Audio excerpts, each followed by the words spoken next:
This is one of my favorite Shane Gill's podcast clips. Please enjoy and like and subscribe the video.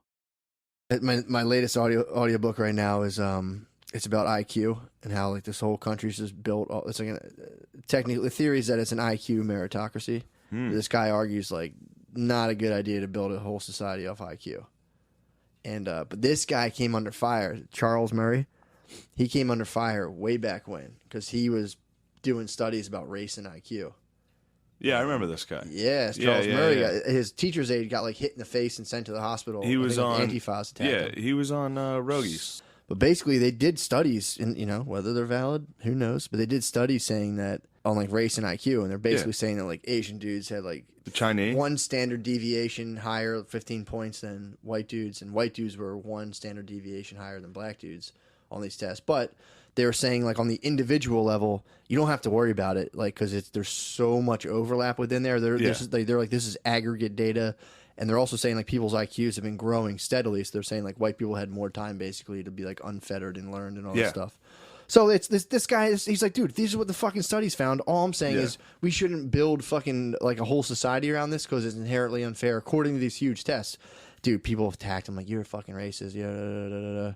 But here's the thing. Here's what Spud brought up. It's a good point. It's like, hey man, if you start talking about dick size, nobody's fucking calling anyone a racist or like, hey, you know what I mean? So it's like.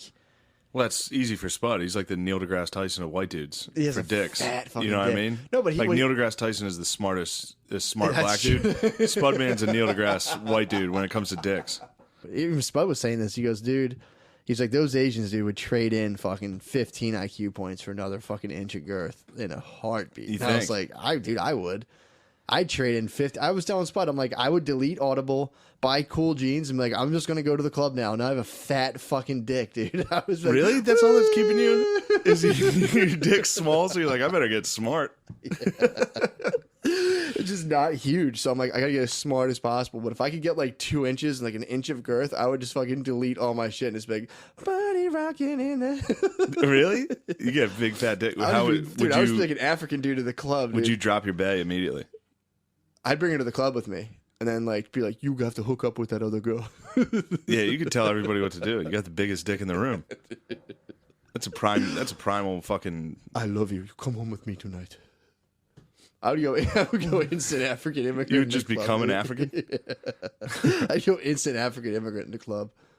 The club, African immigrants crushed the club. Dude, I'd fucking plug in my Bluetooth and head to the club. Like, you are so beautiful, girl. I've never seen a girl so beautiful. Yeah, like a Jeff cap, Bluetooth. I swallowed the affliction bedazzled tea button down. I mean, I purposely swallowed an antibiotic so we can have unprotected sex. Yeah, you got to hit him with all the fucking African witch doctor bullshit.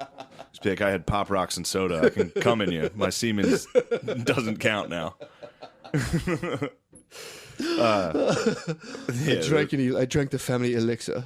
The Pop Rocks and soda, urban legends, so fucking. There's good. A club by my house in Queens that's like a African bull party night, and it's party night every night. It's party night every single night. Of course, every single night. I'd be fucking swinging that thing, dude, around. Yeah, they all. I think that's what's in there.